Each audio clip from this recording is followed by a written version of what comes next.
सबको नमस्ते और प्रणाम और thank you for joining me.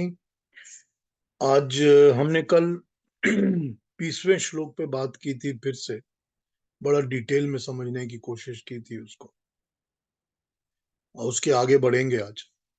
लेकिन आज आगे बढ़ने के पहले मेरे को ध्यान आ रहा है कि कल जो मैंने अथर्ववेद का मंत्र बताया था आपको, छोटा सा मंत्र था, और उसके साथ कनेक्टेड जो गीता का अभी तक हम पढ़ चुके हैं ऑलरेडी। एक बार उसका कनेक्शन देखिए। कल हमने मंत्र पढ़ा था, आचार्य उपनयमानो ब्रह्मचारिणीम कृणुते गर्भमंतः। अथर्ववेद का मंत्र जिसमें बताया था मनुष्य का यश, तेज, ज्योति, चमक, ब्रह्मचर्य सब कुछ प्रभु के गर्भ में, उसकी व्यवस्था में ही, उसकी छत्र छाया में पलता और पनपता है। कल हमने ये देखा था और इस पर मैंने बात भी की थी।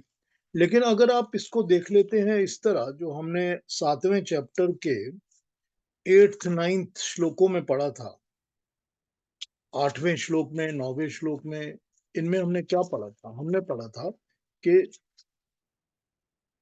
8, जलों का रस मैं हूं, चंद्र तथा सूर्य की प्रभा मैं हूं, वेदों में ओंकार में हूं, आकाश में शब्द मैं हूं, पुरुषों में पौरुष मैं हूं, पृथ्वी में सुगंध मैं हूं, अग्नि में तेज मैं हूं, सब प्राणियों का जीवन मैं हूं, तपस्वियों में तप मैं हूं, सब वस्तुओं का सनातन बीज मुझ में है, बुद्धि बुद्धिमानों की बुद्धि में मैं हूं, तेजस्वियों का तेज मैं हूं।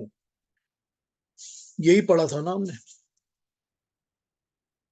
एकदम एक ही बात है ना?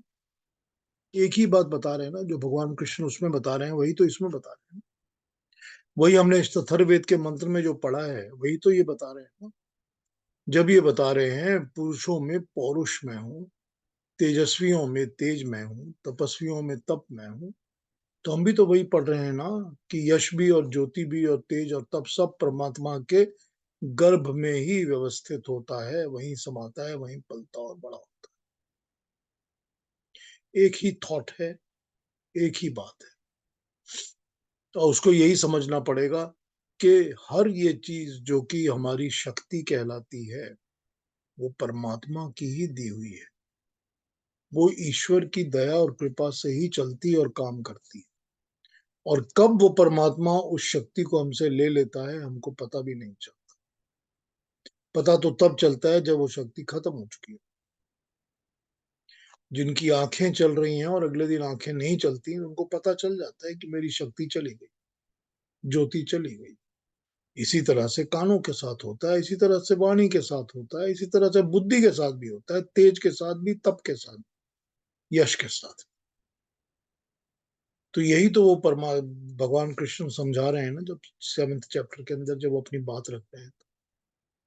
उसी को तो करते करते वो 20वें श्लोक पे आ जाते हैं, जिसमें उन्होंने बता दिया है कि तुम ये समझ लो कि जो भी चीजें पृथ्वी की हैं वो पृथ्वी की वस्तुएं हैं, जड़ वस्तुएं हैं, वो चेतन तत्व नहीं है।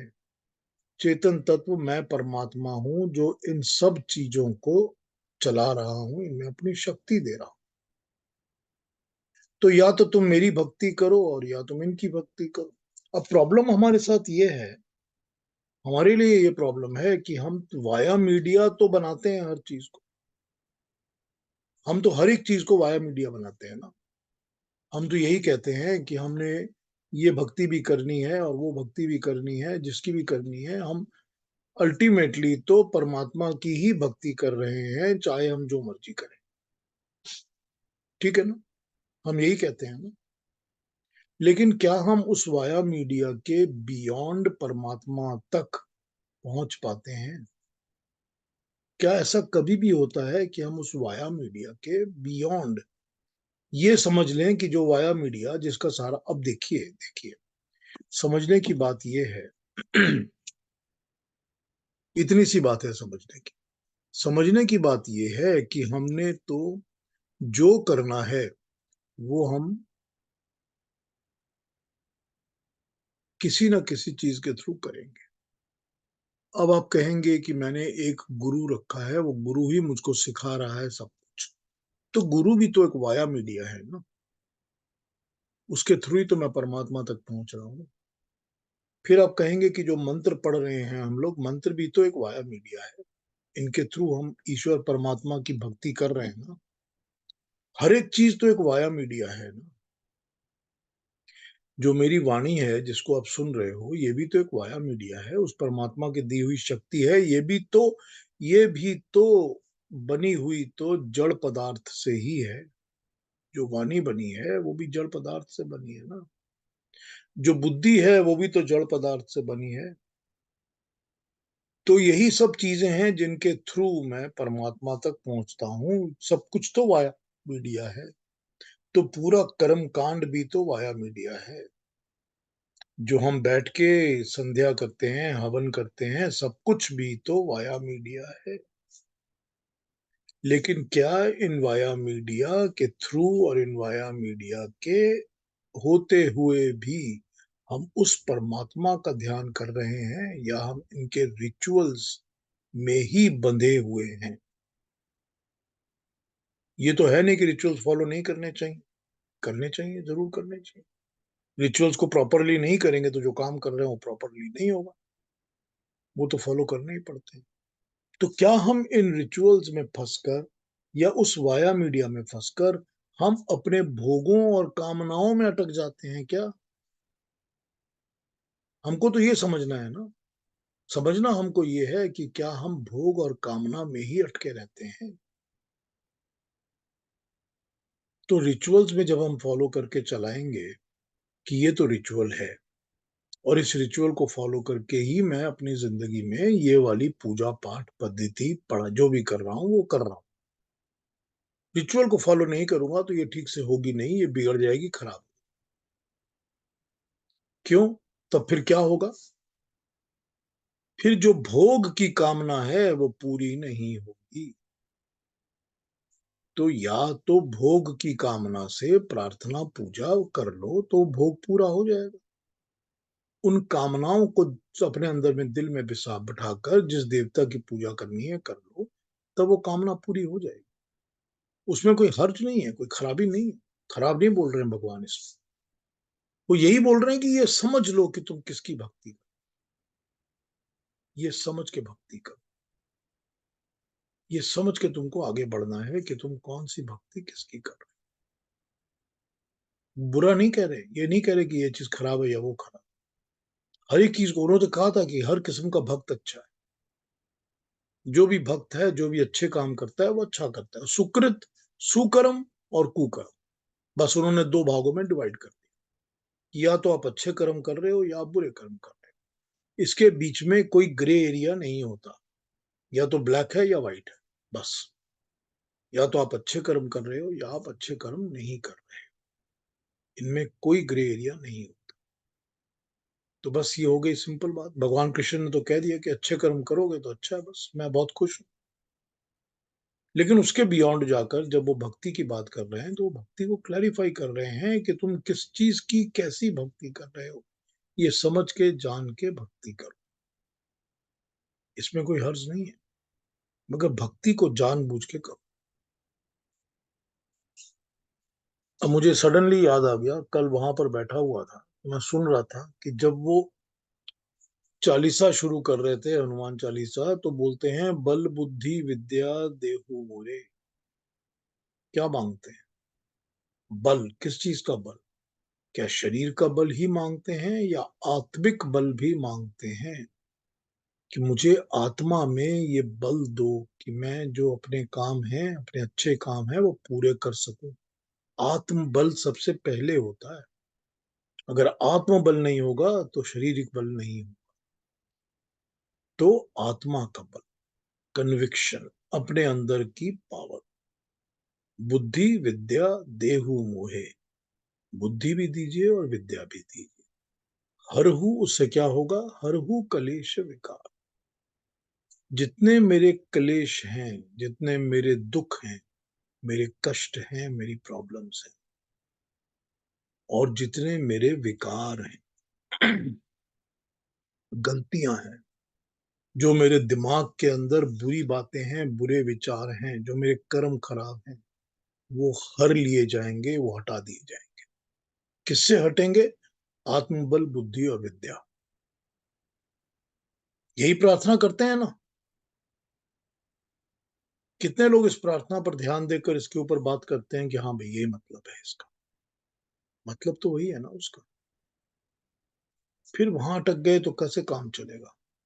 तब तो परमात्मा तक नहीं पहुंच पाए। बस यही समझा रहे हैं भगवान कृष्ण।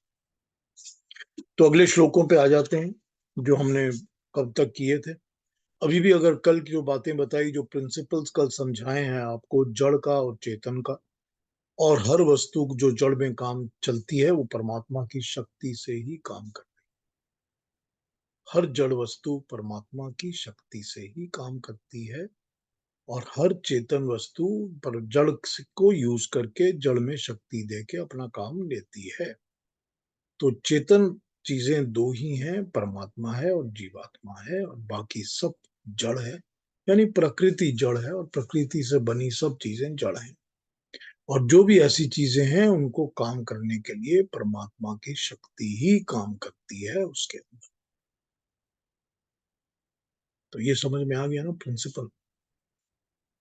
अब अगर आगे बढ़ने से पहले कुछ पूछना हो तो अभी पूछ लीजिए, अगर कल नहीं समझ में आया हो तो फिर पूछ लीजिए, मैं फिर समझा दूं, पूरे प्रिंसिपल्स को फिर से समझा। कुछ पूछना है कल के बारे में,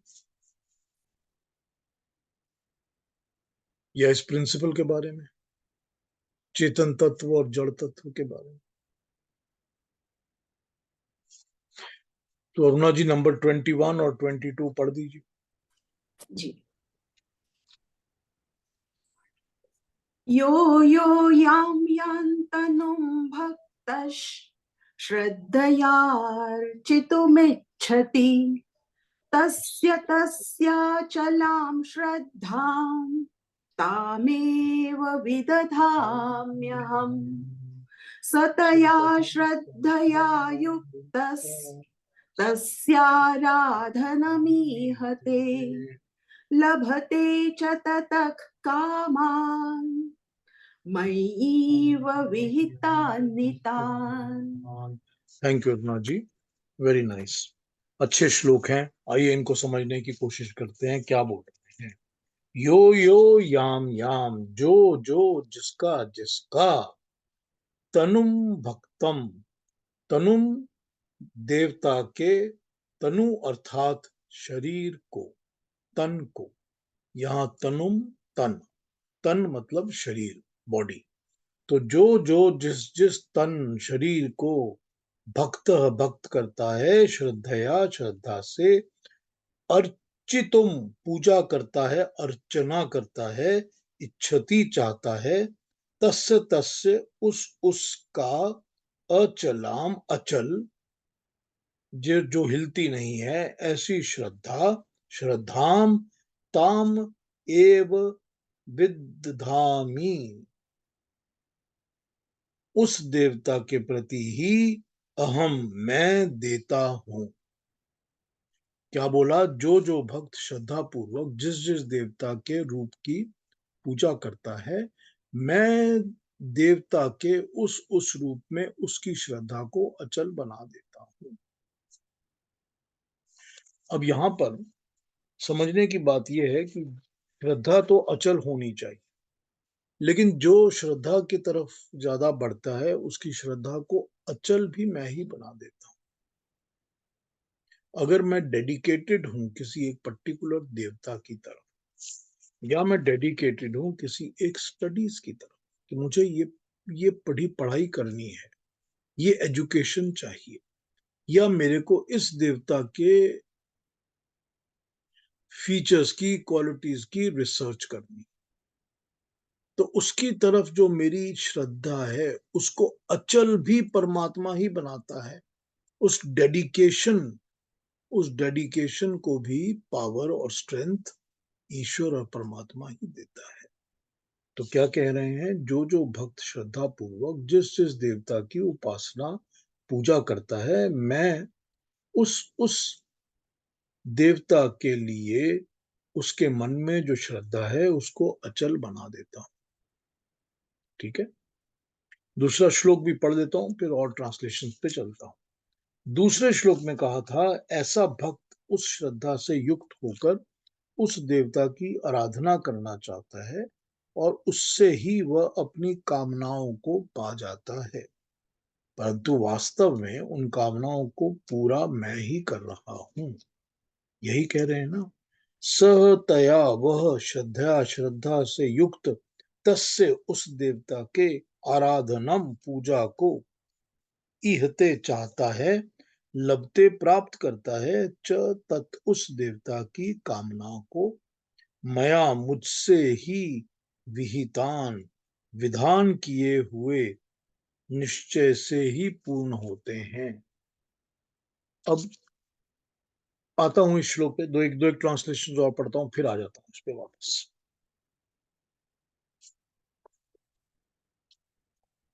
21, 22।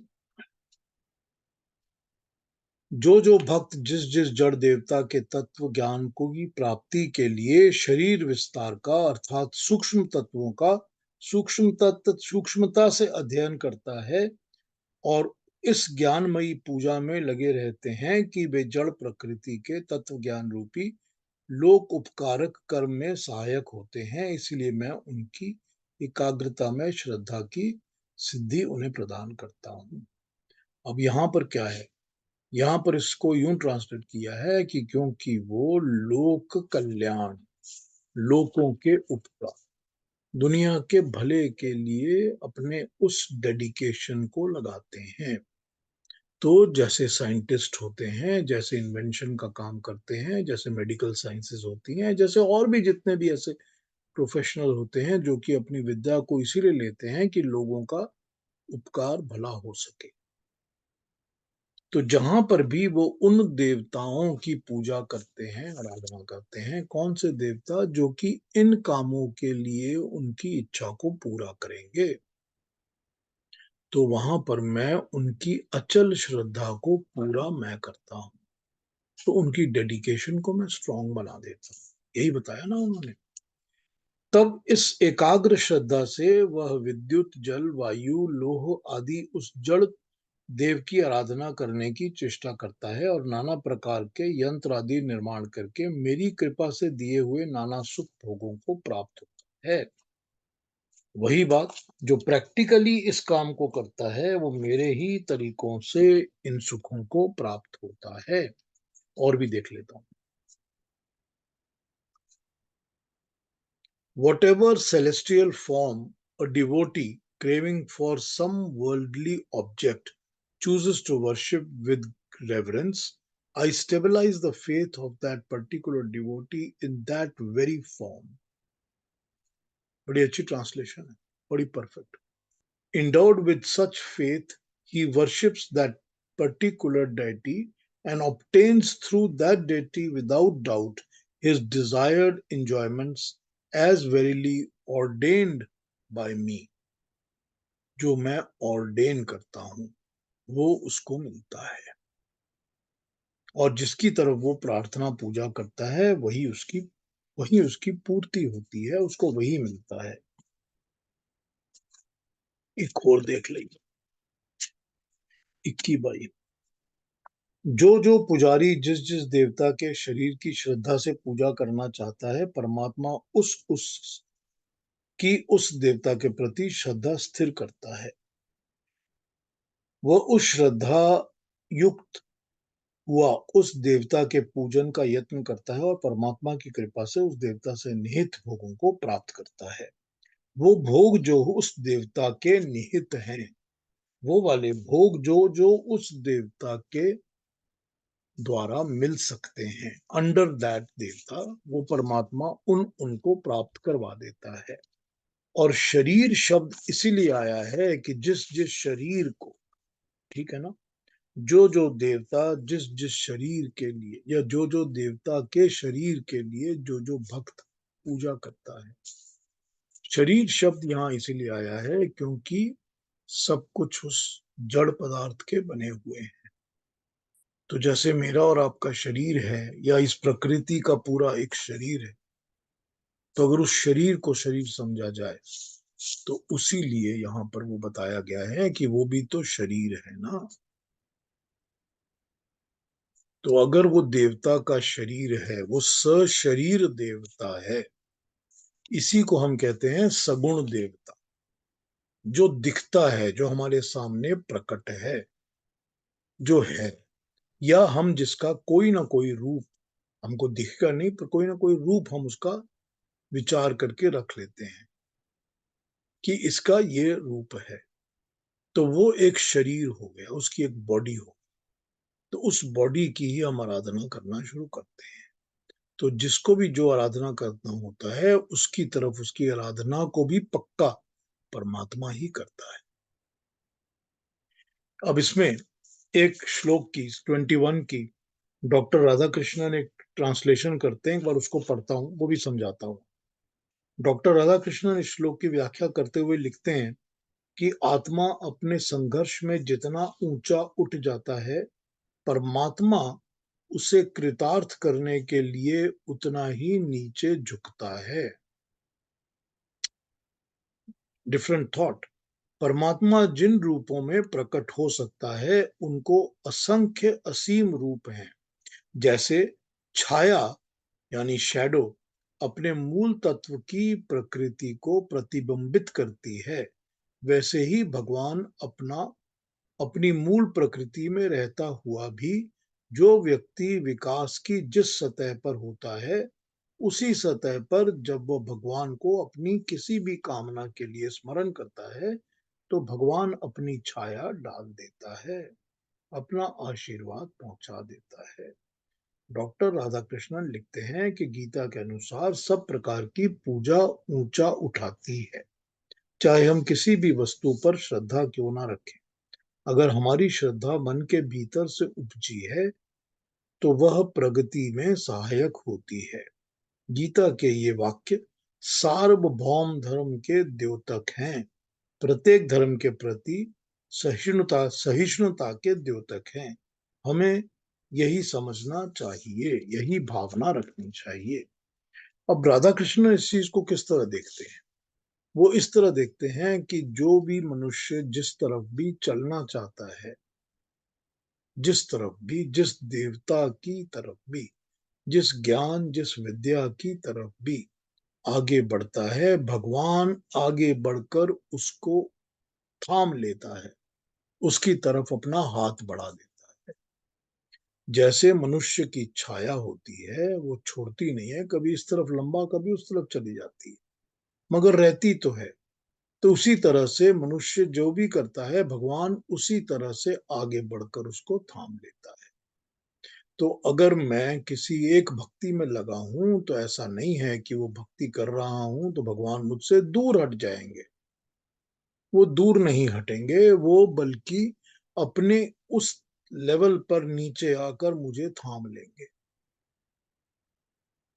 क्योंकि आफ्टर ऑल तो उनकी ही शक्ति है, या उनकी ही दी हुई शक्ति से मैं उनका स्मरण करूंगा। अब यहां पर ये राधा कृष्णन इस चीज को इस तरह समझा रहे हैं।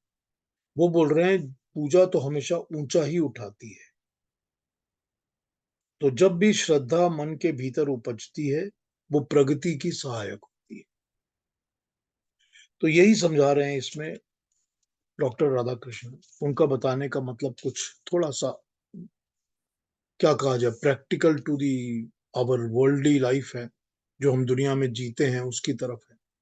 तो यही बता रहे हैं कि हर किस्म की भक्ति, हर किस्म की श्रद्धा अच्छी होती है।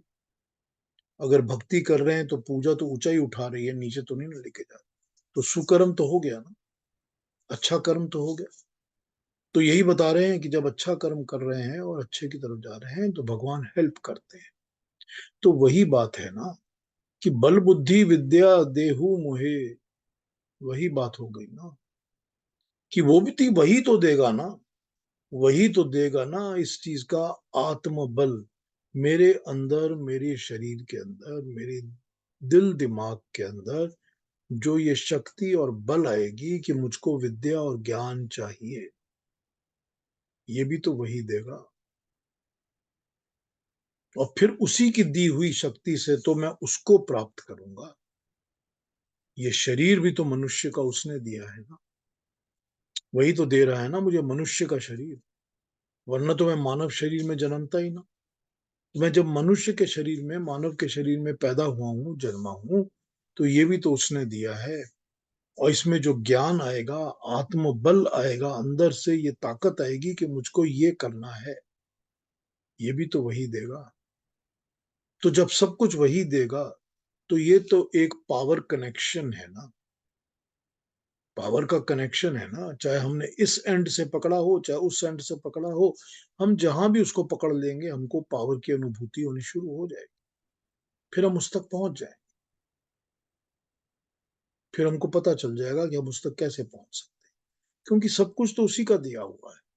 तो फिर वही बात, हम घूम फिर के तो एक ही जगह आ जाते हैं ना।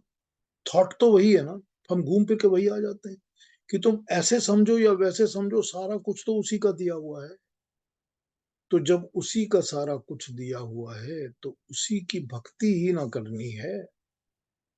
यही तो बता रहे हैं ना भगवान इसमें, यही तो तरीका है ना जो समझा रहे हैं वो। तुम ऐसे समझो या वैसे समझो। तुमने एक वाया मीडिया पकड़ लिया, तो तुमने कहा कि मैंने एक एक्सटेंशन कॉर्ड लगा ली, पर मेन पावर लाइन तो है ना। एक्सटेंशन कॉर्ड तो मेन पावर लाइन से ही निकल रही है,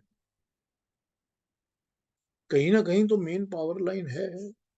जब उस मेन पावर लाइन की अनुभूति होगी, एहसास होगा, पता चलेगा, तो पता चलेगा मेन तो वही है, ये तो उसकी एक्सटेंशन है। तो वही तो राधा कृष्णन भी समझा रहे हैं कि कोई बात नहीं, आप एक्सटेंशन को ही पकड़ लो। अगर आपने एक्सटेंशन ही पकड़ ली तो भी ठीक है, आप मेन तक तो पहुंच जाओगे। लेकिन अगर एक्सटेंशन में ही अटके रह जाओगे, तो भी तो एक्सटेंशन का पावर तो मिलेगा ना। ये तो नहीं ना कि पावर मिलेगा ही नहीं मिलेगा, पावर तो एक्सटेंशन कॉर्ड में भी है ना। तो ये तो है नहीं कि मिलेगा नहीं, पर उतना ही मिलेगा। फिर जो एक्सटेंशन कॉर्ड की जो आपकी इच्छा है वो पूरी होगी। तो यही वो समझा रहे हैं, यही राधा कृष्णन बोल रहे हैं। वो बोल रहे हैं कि वो तो आगे आकर आपको पकड़ेगा, वो तो अपनी बाहें फैलाकर आपको अपने पास बुला ले, लेकिन आपको भी तो एफर्ट करना पड़ेगा। अब वो एफर्ट का भी तो सारा ज्ञान उसका दिया हुआ है ना। वो मानव शरीर ही नहीं देगा तो हम एफर्ट कैसे करेंगे। फिर मानव शरीर देगा तो उसमें आत्मा का बल देगा, बुद्धि देगा, ज्ञान देगा, विद्या देगा, तभी तो हम आगे बढ़ेंगे। लेकिन फिर वही बात, ये सब चीजें मिलेंगी कैसे? ये सब चीजें मिलेंगी सुकर्म से। अगर कर्म अच्छे होंगे, क्योंकि उन्हें पहले ही कंडीशन रख दी है भगवान ने कि जो सुकर्म करेंगे, मेरे तो चार तरह के भक्त हैं जो सुकर्म करते हैं, और चार तरह के ऐसे लोग हैं जो कुकर्म करते हैं, उनको तो मैं कभी प्राप्त ही नहीं। तो उनके पास जो वो कुकर्म करते हैं, जिनको हमने पहले श्लोकों में देखा था, 7 में या 6 में, तो उन्होंने ये कहा कि जो कुकर्म करते हैं उनको तुम्हें प्राप्त ही नहीं। तो उनको तो ये कुछ मिलना ही नहीं है। तो फिर ये तो क्लियर हो गया ना, मिलना कैसे है? मिलना तो उसी से है जब उसकी कृपा होगी, क्योंकि मिलना तो उससे ही है।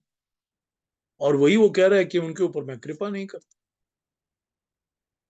यही कह रहे हैं ना भगवान, उनके ऊपर मैं कृपा नहीं करता। और जो सुकर्म, तो सुकर्म जो करते हैं उनको ये मिलता है कि उससे उनको बाया मीडिया भी मिल जाता है कि जिसके थ्रू मैं परमात्मा की भक्ति कर सकता हूं। क्योंकि हर चीज में, हर वस्तु में तो वही है ना, वही ईश्वर तो सब में बसा हुआ है, वही तो सबकी बातें करता है। तो जो जिस तरह से भी जिसको भी बचता है, मैं उसकी उस पूजा, उस आराधना को भी पूरा करता हूं। अगर मैं एक ही देवता की रोज पूजा करता हूं, कल मैंने कहा था संतोषी माँ का मैं व्रत रखता हूं हर मंडे को कि मुझे बहुत अच्छी पति मिल जाए, बहुत अच्छी पत्नी मिल जाए, तो भगवान कहते हैं कि मैं उसकी श्रद्धा को अचल करता हूं, तो कि तुम डिगो मत, लगे रहो, अच्छे काम में लगे रहो, श्रद्धा में लगे रहो, पूजा में लगे रहो। फिर जो तुमको वर मिलना है वो भी मैं ही देता हूं, चाहे तुम जिस मर्जी नाम से भगवान को याद करो, देने वाला तो वो एक ही है। अब तुम या तो उन कामनाओं में अटके रह जाओ, ठीक, इन देवताओं की पूजा करने में जो कामनाएं हैं, भोग हैं, जो हमको चाहिए, क्योंकि हर एक भोग और हर एक काम जड़ वस्तु की ही होती है। हर एक भोग जो हमको भोगना है, मुझे जो भी चाहिए, हर चाह किसी न किसी वर्ल्डली प्लेजर की, इस दुनिया की चीज की, वर्ल्ड की चीजों की, जड़ से बनी हुई चीजों की ही होती। तो जब भी उस कामना के लिए मैं प्रार्थना करूंगा ईश्वर से, तो कामना तो भगवान पूरी कर देंगे, क्योंकि तुम सुकर्म करने वाले हो, तो तुम्हारी कामना पूरी हो जाए। लेकिन तुम कामनाओं में अटके रहोगे तो तुम उस परमात्मा का ज्ञान प्राप्त नहीं कर सकोगे। अब हम सब कामनाओं के साथ अगर भक्ति कर रहे हैं, तो क्या कामनाओं का कोई एंड है? कामनाओं का तो कोई एंड ही नहीं होता ना। एक पूरी होती है तो 10 खड़ी हो जाती हैं, 10 होती हैं तो 100 और खड़ी हो जाती। कोई कामना की पूर्ति एंड कभी नहीं होता। तो यही बात है ना, कि जब हम इन कामनाओं के लिए ही इन देवताओं को याद कर रहे हैं, तो कामनाएं छूटेंगी तो ये जड़ देवताओं की भक्ति भी छूट जाएगी। उस ज्ञान और उस बल की ही तो हम पूजा करते हैं, वही तो हम चाहते हैं। ठीक है ना? तो 21 22 में ये बोल रहे हैं। अब आगे बढ़े 23 24 की तरफ। अगर यहां पर भी कोई पूछना कुछ है या कुछ कहना है, तो मुझे रोक कर पूछ लीजिए। पीयूष जी, हाँ जी, हाँ जी। मेरे मन में एक ऐसी अम्यूजिंग बात आ गई कि हाँ जी। कैसे क्लैरिटी जब आती है तब कैसे समझ में आता है कि कोई लोग अगर कहेंगे कि नहीं, मैं इसमें देव या स्पिरिचुअलिटी या रिलीजन में बिलीव नहीं करता, मैं सिर्फ साइंस में बिलीव करता हूँ, तो वो किसी अन्य देवताओं को ही, सरस्वती देवी को मान रहा है ज्ञान के पीछे, लेकिन उसमें स्थित करने वाला भी तो कोई है। तो फिर हम उसी पे आ जाते हैं। कितना भी हम ना बिलीव करें, फिर भी आज आपने जो बात अभी बताई, उससे हम उसी चीज पे आ जाते हैं कि ये सब करने वाला आखिर वही शक्ति है, वो परमात्मा है, जिसे हम कभी नकार नहीं सकते। मैं परमात्मा में विश्वास नहीं करता। इसका मतलब है कि कुछ तो ऐसा है जिसमें मैं विश्वास नहीं करता, और जो है जिसमें मैं विश्वास नहीं करता, उसको मैंने एक्नॉलेज तो कर दिया कि वो है। जी। तभी तो मैं विश्वास नहीं करता, क्योंकि है।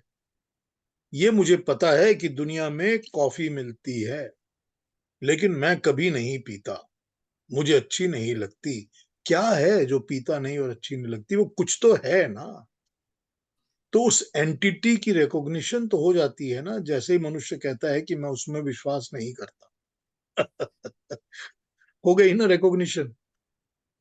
जी। फिर तुम उसको बोलो कि मैं विश्वास नहीं करता, वो तुम्हारी श्रद्धा, तुम्हारे उसके ऊपर डिपेंड करता है। लेकिन फिर तुम जब उसकी तरफ लग जाते हो कि मैं डेडिकेटेड हूं, कि मुझको ये नॉलेज मिलना चाहिए, तो वो डेडिकेशन, आत्मबल भी तो परमात्मा देता है। और वो डेडिकेशन के बाद जो रिजल्ट मिलता है कि मैं इतना सक्सेसफुल हो गया हूं, मुझे जो नॉलेज मिल रहा है, वो ज्ञान भी तो परमात्मा ही दे रहा है ना। अब रिकॉग्नाइज करके एक्नॉलेज करें या ना करें, पर देने वाला तो वही है ना। अपने आप तो कुछ होता नहीं हमसे, अपने आप तो कुछ मिलता नहीं ना। तो फिर जितने क्लास में और जितने दुनिया में लोग थे, जिसने जो जो कोशिश की, जिसने आधी कोशिश की, कम कोशिश की, कईयों को मिली, पर तुम नंबर 1 कैसे हो गए फिर? सबको मिलना चाहिए था ना। सबको इक्वली 100% मार्क्स मिल जाने चाहिए थे। तुम्हारी डेडिकेशन कहीं ज्यादा है ना, तो इसलिए डेडिकेशन के हिसाब से ज्ञान ज्यादा है, रिजल्ट ज्यादा है, अच्छा है। तो इसको रिकॉग्नाइज नहीं करेंगे, नहीं करेंगे तो फिर वही बात है कि मैं परमात्मा में विश्वास नहीं करता। मगर है तो सही, ये तो पता है ना। हर ना मानने वाले के दिल में कहीं ना कहीं ये बसा हुआ है ख्याल कि वो है तो, बट मुझको ये कहना है कि वो नहीं है, ऐसा ही है। सच जानते हुए भी सच को एक्नॉलेज नहीं कर, यही यार जबरदस्त बात की आपने। यही होता है ना। बिल्कुल। हम मानते तो जानते तो हैं, लेकिन हम सच को मानेंगे नहीं, बोलेंगे। मेरे बाप ने बताया तो था कि बेटा सिगरेट मत पीना, शराब मत पीना, लेकिन ना मैं मानूंगा और ना मैं उस तरह करूंगा। क्यों? क्यों मानूं? पता तो है, सच का पता है, लेकिन मैं सच को नहीं मानूंगा। मुझे पता है कि बिना क्रिएटर के क्रिएशन नहीं बन सकती, बिना किसी फैक्ट्री के कोई गाड़ी तैयार नहीं होती। हवा से यूं ब्लेस करके गाड़ी नहीं निकल के आ जाती, हवा भी किसी चीज से बनती है, ये भी किसी चीज से बनी हुई है। ये मुझे पता है कि बिना क्रिएटर के क्रिएशन नहीं बनती, लेकिन मैं क्रिएटर को नहीं मानूंगा। क्यों नहीं मानूंगा? क्योंकि मैं नहीं मानूंगा, बस। गलत बुद्धि, गलत विद्या, गलत एजुकेशन, जो भी आप समझ लीजिए, मगर मैं नहीं मानूंगा। यही है ना पीयूष सारा जी, कुछ। हाँ जी। पीयूष जी, नास्तिक होने के लिए भी आस्तिक होना जरूरी है। नास्तिक होने के लिए भी आस्तिक होना जरूरी है, क्योंकि नास्तिक के शब्द में भी तो आस्तिक आ जाता है ना। एग्जैक्टली आप जिस चीज को नेगेट करोगे उसको पहले वो एग्जिस्ट करेगी तभी तो नेगेट करोगे ना उसको। एक्नॉलेज करोगे तभी नेगेट करोगे ना। Correct, exactly, exactly. बिल्कुल। हाँ जी, और कोई बात? अच्छा ख्याल है अरुणा जी, थैंक यू। कितना टाइम है? 23 पढ़ लेते हैं, जी। उसके बाद आगे देखते हैं। टाइम रहेगा तो 24 पढ़ेंगे, नहीं तो 23 पढ़ते हैं। अन्तवत्तु फलं तेषां तद्भवत्यल्पमेधसाम् देवान् देवयजो यान्ति मद्भक्ता यान्ति मामपि। वाह वाह वाह। परंतु इन अल्प बुद्धि वालों को जो फल मिलता है वो नाशवान होता है। देवताओं की पूजा करने वाले लोग देवताओं को तो पाते हैं, किंतु मेरे भक्त मेरे ही पास आते हैं, वो देवताओं तक अटके नहीं रहते। अल अंतवत, नाशवान, जिसका अंत होता है, तू परंतु फलम फल तेषाम, उनका तत्वह भवती होता है। अल्प मेधा, अल्प मेधसाम, अल्प बुद्धि वालों का, देवान, देवताओं को, देव यजह, देवताओं की पूजा करने वाले, यंती पहुंचते हैं, मद भक्ता, मेरे भक्त, यान्ति पहुंचते हैं, माम, मुझ तक ही। यहाँ देवताओं में और भगवान में भेद किया गया है। गीता के समय के कर्मकांड देवताओं की पूजा पर बल देता था। गीता ने कर्मकांड को भी स्वीकार किया है, परंतु गीता कहती है कि कर्मकांड से संसार की कामनाएं तो पूर्ण होती हैं, भगवान नहीं मिलते। कर्मकांड से जो भी मनोकामनाएं पूर्ण होती हैं, उनके पूर्ण करने में जो हाथ भगवान का होता है, वो तो भगवान ही दे सकते हैं। इसीलिए यथार्थ ऋषि सकामता को छोड़कर निष्कामता में अपने भगवान के प्रति अर्पण कर देने में ही है। जब कामनाएं पूर्ण होना अपने हाथ में नहीं है, तो कामनाओं को रखने की भी क्या जरूरत है। इसकी दूसरी ट्रांसलेशंस देखते हैं, फिर इस पे बात करते हैं कि क्या कह रहे हैं। 23, well translated 23. The fruit gained by these people of small understanding, अल्प बुद्धि वाले, small understanding, however, is perishable. तो फ्रूट्स तो पेरिशेबल ही होंगे। हम जो भी कामनाओं और भोगों को पाते हैं इस दुनिया से, वो सारी की सारी पेरिशेबल ही होती हैं, नाशवान होती हैं, खत्म हो जाती हैं, आती भी हैं और चली भी जाती हैं, मिट जाती हैं। The worshippers of gods attain the goals and they attain their gods, whereas my devotees, however, they worship me, eventually come to me and me alone. तो जो मेरे सच्चे स्वरूप की पूजा प्रार्थना करते हैं वो अंततः मेरे पास पहुंच जाते हैं, मेरे को पा लेते हैं। और भी देख लेते हैं 23। प्रभु हमें उपदेश करते हैं कि अदूरदर्शी अल्प बुद्धि जड़ देवताओं के उपासक का पाया हुआ वो फल बहुत शीघ्र अंत को पहुंचने वाला होता है। जड़ देवों के उपासक को जड़ देवताओं का ऐश्वर्य मिलता है, मेरे उपासक ही मुझ तक पहुंचते हैं। जो जड़ देवताओं की पूजा करते हैं उनको जड़ देवता प्राप्त होते हैं, और जो मेरी पूजा करते हैं उनको मैं प्राप्त होता हूं। प्रभु भजन के बिना जो केवल विद्युत शास्त्र का अध्ययन करते हैं उन्हें नाना यंत्र कलाओं का सुख तो मिलता है। एग्जाम्पल ले रहे हैं विद्युत शास्त्र का, जैसे कि इलेक्ट्रॉन्स और इलेक्ट्रॉनिक्स का जो पूजन करते हैं, परंतु वो सुख भी स्वार्थ बुद्धि के कारण युद्ध का कारण बनकर अपना अंत स्वयं कर लेते हैं। जल देवता को वश में करने से अनेक नहरें बनकर अन्न की खूब पैदावार होती है, परंतु अंत भोक्ताओं के कलह का कारण बनकर वो भी दुख का हेतु हो जाता है। किंतु जो इन जड़ देवताओं को प्रभु पूजा का साधन बनाते हैं वे वासुदेव सर्वम अर्थात प्राणी मात्र घर घर व्यापक प्रभु की सनातन परमात्मा ही हैं।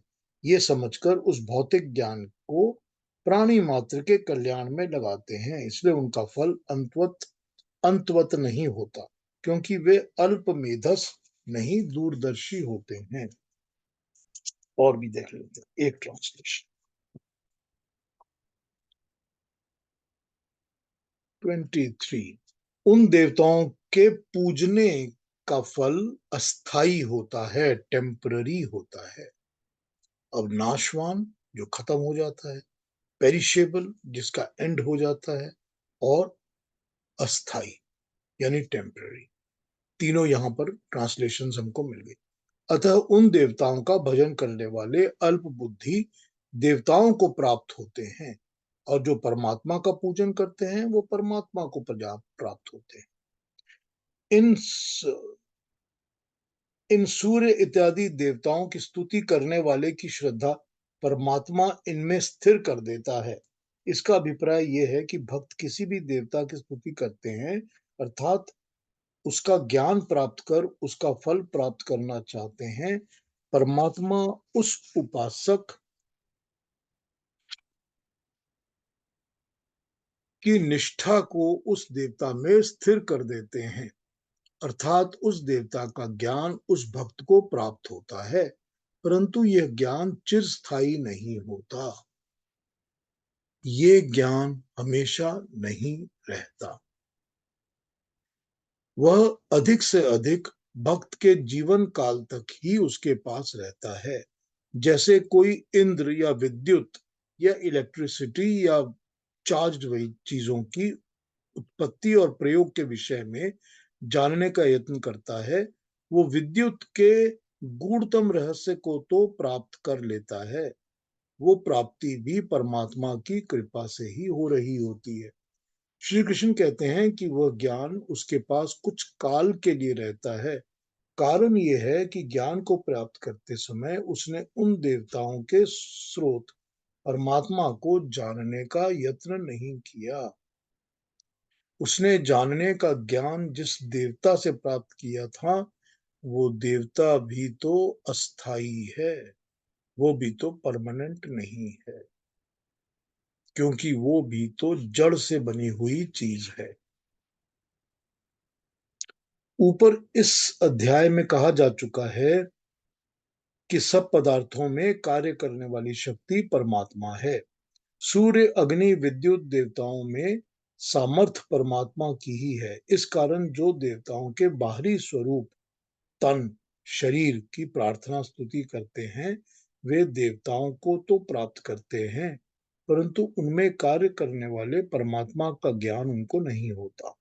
देवताओं के स्वरूप का ज्ञान मनुष्य के मरने पर समाप्त हो जाता है, परंतु परमात्मा का ज्ञान जिसको प्राप्त होता है उसका फल स्थायी और परमानेंट होता है। देखिए, इस तरह से इस बात को समझा दिया गया। अब यहां पर वही बात आ गई ना कि अब आप कोई भी ऐसा देव या देवता या दिव्य शक्ति अपने दिमाग में सोच लीजिए, समझ लीजिए कि हमने इस पर्टिकुलर देव की पूजा कर। अब इन्होंने उसको साइंटिफिक और दूसरे तरीके से ले लिया, प्रैक्टिकल तरीके से, कि अगर आपने किसी विद्युत की, इलेक्ट्रिसिटी पावर्स की, इस चीजों की स्टडी करनी है तो आप उसकी स्टडी कर सकते। लेकिन वो चीजें भी तो इस दुनिया के जड़ पदार्थों की बनी हुई हैं। सभी कुछ तो इस दुनिया में नश्वर बर्बाद होने वाला है। परमानेंट चीज तो परमात्मा है। तो या तो आप परमानेंट में जो अपना ध्यान लगाओगे तो जो ज्ञान मिलेगा वो परमानेंट मिलेगा, जो टेम्पररी में ध्यान लगाओगे तो ज्ञान टेम्पररी मिलेगा। बुद्धि तेज है, बुद्धि पे हमने काम किया, बुद्धि बहुत अच्छी है, बहुत तेज है, हमको अगले जन्म में भी इसी तरह की तेज बुद्धि मिलेगी। वो तो हम कैरी फॉरवर्ड कर लेंगे। टेम्पररी चीजों की बातों को भी हम कैरी फॉरवर्ड कर लेंगे, क्योंकि हम तो टेम्पररी हैं, हमने टेम्पररी शरीर फिर से धारण करना है। लेकिन उस परमानेंट परमात्मा का ज्ञान जब तक नहीं मिलेगा तब तक हम मोक्ष की प्राप्ति तो नहीं कर सकते। तब तक हम इस शरीर को, टेम्पररी शरीर को, इस टेम्पररी के बंधन से हम नहीं छूटेंगे। ठीक, क्लैरिफाई हो रही है ना बात? क्या बोलना चाहते हैं भगवान कृष्ण, किस तरह अपनी बात को समझा रहे हैं? जो तुम पूजा, जो तुम भजोगे, जो तुमको चाहिए, जिसका भजन पूजन करोगे वो मिलेगा, क्योंकि वो भी देने वाला तो मैं ही हूं ना। मैं दूंगा। लेकिन जब तक तुम मुझे नहीं पूजोगे तब तक मैं नहीं मिलूंगा। जब तक मेरा प्रार्थना, मेरा ज्ञान नहीं पाओगे तब तक तुमको मैं नहीं मिलूंगा। जिसकी पूजा करोगे वो मिलेगा। तो अगर जिसकी पूजा करोगे वो टेम्पररी है, वो परमानेंट नहीं है, वो खुद नाशवान है, वो खुद बर्बाद होने वाला है, नष्ट होने वाला है, तो उसका ज्ञान, उसकी भक्ति भी तो नष्ट होने वाली है, वो भी तो खत्म हो जाएगी। तो या तो चिरस्थायी चीज की पूजा करो और या टेम्पररी की करो। तो टेम्पररी करोगे तो टेम्पररी का फल मिलेगा, उसका ज्ञान मिलेगा। परमानेंट करोगे तो परमानेंट का ज्ञान। तो टेम्पररी का ज्ञान लेते लेते ही तो हम सब इस टेम्पररी जीवन में टेम्पररी शरीर के साथ पैदा हुए हैं, क्योंकि हम सब उस टेम्पररी के पीछे ही तो पड़े हैं ना। हम सब उसी के पीछे पड़े हैं। जो भी चीजें जड़ चीजें हैं जो स्वयं भी नष्ट हो जाएंगी, तो हम उस ज्ञान के पीछे, उस चाह के पीछे, कामना के पीछे पड़े रहते हैं, जो सब नष्ट हो जाएंगे। इसीलिए हमको नष्ट होने वाला शरीर मिला हुआ है, इसीलिए हमको नष्ट होने वाला जीवन मिला हुआ। इसीलिए हम में से कोई मोक्ष को नहीं गया, क्योंकि हमने वो ज्ञान ढूंढा ही नहीं जो कि परमानेंट है। अगर उस ज्ञान को ढूंढ लेते तो हम नष्ट की तरफ नहीं आते। इस तरह से परमात्मा का ज्ञान भगवान कृष्ण अपने श्लोकों से हमको समझा रहे हैं, एक एक करके। वो किसी की बुराई नहीं कर रहे, वो कुछ नहीं कहते कि ये खराब है, वो मत करो, ये मत करो। वो कहते हैं जो करोगे वो मिलेगा। और ये जान लो कि जो मिलेगा वो क्यों मिल रहा है और उसका फल क्या होगा, उसका भी एंड क्या है। तो जिस चीज की पूजा करोगे, अगर वो चीज ही खुद नष्ट हो जाएगी तो तुम्हारी पूजा और ज्ञान भी नष्ट हो जाएगा, फिर उसका फायदा वही उतना ही हो। तो ये जान के करो भक्ति। अब ये तो हो ही नहीं सकता कि कोई इंसान जीवन व्यतीत कर रहा है और अपने सारी लाइफ को स्पेंड करने के लिए वो कोई और चीज की तरफ ध्यान ही ना दे। ये तो नहीं हो सकता ना। ये तो पक्का है। हमको कम से कम ये तो ध्यान में रखना पड़ता है कि हम खाना क्या खा रहे हैं, कि हमको उसकी तरफ ध्यान देना है, कि हम अच्छा खाने की तरफ ध्यान दे रहे हैं। अच्छा खाना मिलना चाहिए, अच्छे भंडार की, अच्छे अन्न की, अच्छी फसल की हम पूजा कर सकते हैं कि हमको अच्छा धन अन्न सब अच्छा मिले। लेकिन क्या हम इस कामनाओं के अंदर बंध जाएंगे? क्या यही भोग और यही कामनाओं के पीछे हम बंधे रहेंगे, या इससे ऊपर उठ के उस परमात्मा को देखेंगे जो ये दे रहा है? तो परमानेंट को मांगेंगे तो परमानेंट मिलेगा, उसका ही ज्ञान मिलेगा, परमानेंट का ज्ञान। यही समझा रहे हैं भगवान कृष्ण। आइए, कोई क्वेश्चंस, कोई बातें हो तो पूछ लीजिए, कुछ और कहना हो तो पूछ लीजिए।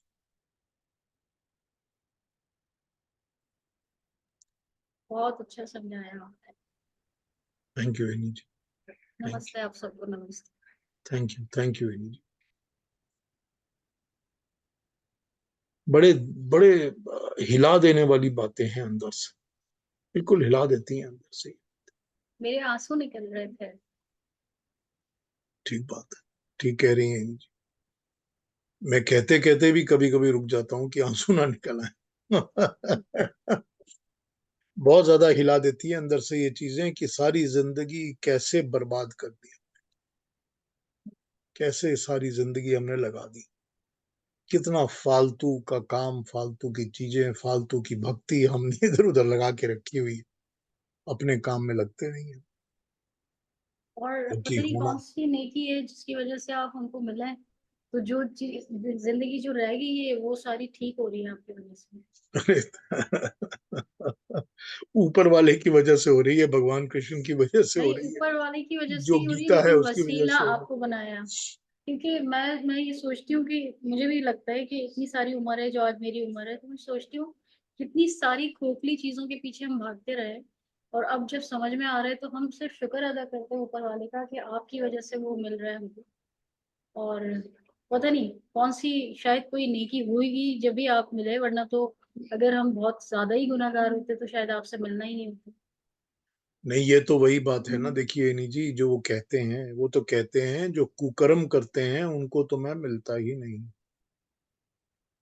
तो सुकर्म तो किए हुए हैं ना, अच्छी नेकी तो वही है ना। नेकी तो की हुई है, तभी तो वो मिल रहे हैं, परमात्मा का ज्ञान मिल रहा है ना, वरना तो मिलता ही नहीं।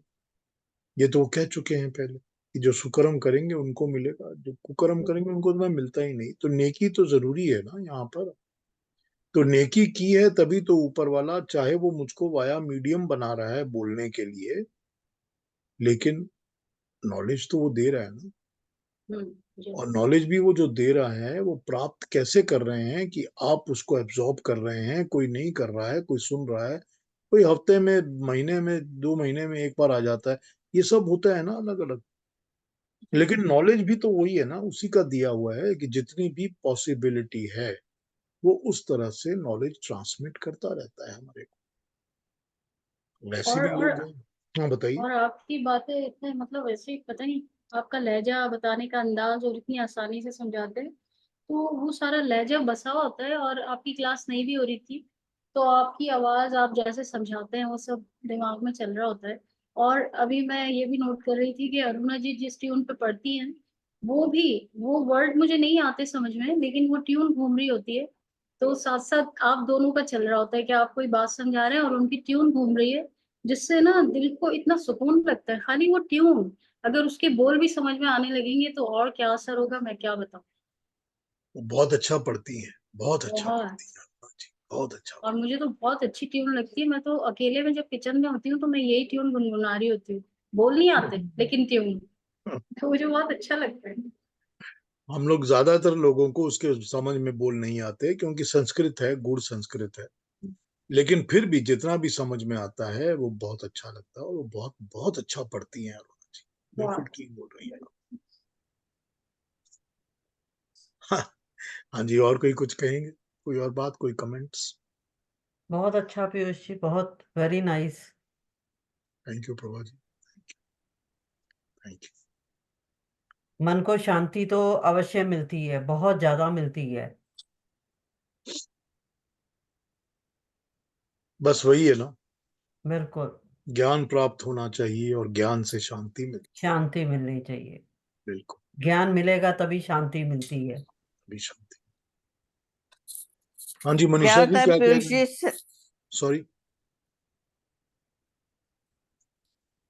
इंदिरा जी बोल रही थी, बोलिए।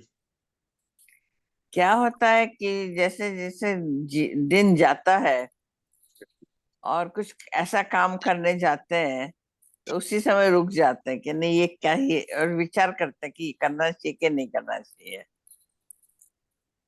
ऐसे ही होना चाहिए ना। हाँ, ऐसा ही होना चाहिए। यही तो सुकर्म और कुकर्म में भेद हो जाता है ना। यही तो बात है, विचार तो ऐसे ही और होना कई चाहिए। कई बार रोका भी है, जैसे कोई ऐसा करने जाते हैं। अब मैं सोचूं चलो मैं उसको 20-25 माइल बोल दूं, कुछ कुछ भी बोल दूं, तो बोले इतना छोटा झूठ भी नहीं बोलना चाहिए। नहीं बोलना चाहिए, क्यों अपन को मालूम है कि 22 माइल है तो 22 माइल बोलो। हाँ, ठीक बात, बिल्कुल ठीक बात। क्या जरूरत है? इसी बात में विचार में आ जाता है कि नहीं ये क्लास बहुत अच्छी। मैं तो इतनी भगवान को थैंक यू बोलती हूँ कि मैं यहाँ आ गई हूँ। Thank you. हमको आशीर्वाद है आपका, रुना इंदिरा जी, आप हम लोगों से बड़ी हैं, तो आपका आशीर्वाद रहता है। हाँ, मनीषा जी मुझे क्या लगता कह है रही कि थी आप? हाँ पीयूष जी, नमस्ते सबको। मैं कहना हाँ, चाह रही थी कि अरुणा जी बहुत ही प्यारा, बहुत प्यारे स्वर में और बहुत ही अच्छी तरह से पढ़ती हैं। तो thank you so much Aruna ji, you are so talented, so skilled, और आप इतनी अच्छी तरह से ये पढ़ के सुनाती हैं। Thank you very much. Piyush ji ने जिन्हें मुझे मौका दिया, इसलिए मैं कहा सकती हूँ, बोल थैंक सकती यू हूँ। अरुणा जी। नहीं, मौका तो सबको दिया है पीयूष जी ने, लेकिन आप बहुत अच्छा बोलती हैं। हाँ जी, बिल्कुल। क्योंकि नहीं, इनको पढ़ने का भी एक तरीका है, इनको पढ़ने का बिल्कुल जैसे कि बिल्कुल। सारे वेद मंत्र वगैरह सबका एक बीट है, एक लहजा है उनको प्रोनाउंसिएशन पढ़ने का। बहुत ही प्योर है इनका। प्रोनाउंसिएशन भी चाहिए और वो एक रिदम भी चाहिए जो कि होनी बिल्कुल चाहिए, बिल्कुल। और और एक वो ट्यून भी होनी चाहिए, जो वो मेलोडी भी होनी चाहिए। वो सारी चीजें जो कि ठीक उसको बनाती हैं। नहीं तो अक्सर आप सुनो तो अगर कोई गलत पढ़ रहा हो तो then you can't even connect with it, let alone understand it. ठीक बात है, सो बिल्कुल मैं भी ठीक वेरी बोलना वेरी चाहती नाइस। थी, एनी जी ने जो बताया उसी वक्त मेरे भी मन में आया था कि वैसे हम सभी यहाँ पे जो बोला है अल्पमेधसाम, इसी लेवल के हम हैं, लेकिन पीयूष जी एक माध्यम बने और हमें परमात्मा ने मौका दिया कि इसमें मत रहो, इससे आगे आने की कोशिश करो, ऊपर उठने की कोशिश करो। तो ये बहुत परमात्मा को भी धन्यवाद और पीयूष जी को भी धन्यवाद कि हम जो अल्पमेधसाम है उससे हमें ऊपर लाने की वो बहुत कोशिश कर रहे हैं। बहुत बहुत धन्यवाद। बिल्कुल बिल्कुल। Thank you Aruna ji, thank you Annie ji, thank you very much. कोई और कुछ कहेंगे? कोई और बात है, क्वेश्चन, कंसर्न? आगे बढ़ें फिर नेक्स्ट टाइम, नेक्स्ट सैटरडे। हम्म, जी। तो बहुत 24वां लंबा श्लोक। लगता है। हाँ सैटरडे जी, को अच्छा लगता है कि हाँ, कल मिलना है, थैंक यू इंदिरा जी। नहीं तो बहुत लंबा लगता है। हम्म। कभी भ्रम हो धन्यवाद। जाता है कि नहीं आज क्लास है, हाँ, तो मैं तो और सब मशीन लगा के बैठ जाती हूँ। हम्म। तो फिर मेरे सर्वेंट्स लोग बोलते हैं कि बहन जी आज नहीं है क्लास आपका। तब पुराना और रिकॉर्डिंग सुन लिया करिए कोई। हाँ, अच्छी चीजें ना, अच्छी चीजें कम कम मिलनी चाहिए। अगर ज्यादा भी मिलती हैं तो वैल्यू खत्म हो जाती है फिर। बहुत अच्छा है। नहीं ये वैल्यू खत्म नहीं होती इसकी। मैं इतना कहना चाहूंगी पीयूष जी कि हम सबको थोड़ा थोड़ा स्वाध्याय करना चाहिए। हाँ, बिल्कुल करना चाहिए, जरूर वी करना मस्ट, चाहिए। हाँ, ये एक अपनी आदत बना लेनी चाहिए, दैनिक बिल्कुल आदत बना लेनी चाहिए कि हम सब थोड़ा थोड़ा स्वाध्याय करें, थोड़ा अपने बिल्कुल। लिए पढ़ें, और ये भी और औरों को भी बताएं। आई थिंक दिस मैं is one of the key things about knowledge, की नॉलेज अपने लिए पहले तो प्राप्त करो, उसके बाद फिर बाकियों के साथ शेयर करो। We must do that. बिल्कुल मनीषा, तुम्हारे श्लोक जो तुम मॉर्निंग में भेजती हो बहुत ही अच्छे होते हैं, और मैं भी मैंने, आगे उसको फॉरवर्ड करती हूँ। हाँ, मैं फॉरवर्ड कर रही होती हूँ, मैं उनकी इंग्लिश कभी कभी थोड़ी ठीक करके फिर मैं उनको फॉरवर्ड कर रही होती हूँ। हाँ सो हाँ हाँ। मैं भी उनको रिसीव करती हूँ और मैं भी उनको पढ़ती हूँ। सही और मैं बात है। उनको फॉरवर्ड करती हूँ। सो ये मुझे मेरा बहुत काम अच्छा नहीं लगता है, है वो पढ़ के। पर बहुत ही ज्ञान भरा हुआ है, एक एक शब्द एक में एक इतना ज्ञान है, बिल्कुल बिल्कुल। It is mind blowing. तो हमें जरूर पढ़ना चाहिए। ये बिल्कुल ही बहुत अच्छी आदत है जो कि हमने सैटरडे संडे शुरू किया है। तो यस, बहुत बहुत धन्यवाद पीयूष जी। स्वाध्याय जरूरी होता है सबके लिए, थोड़ा बहुत जरूर पढ़ना चाहिए, जरूर पढ़ना चाहिए। चलिए फिर अगले सैटरडे मिलते हैं, अगले Thank you to शनिवार। all. Thank और you to everyone. तब Thank तक के लिए you. सबको प्रणाम, सबको नमस्ते, नमस्ते। प्रणाम। अपना नमस्कार। ख्याल रखिए, ध्यान रखिए, चलिए सब। सही।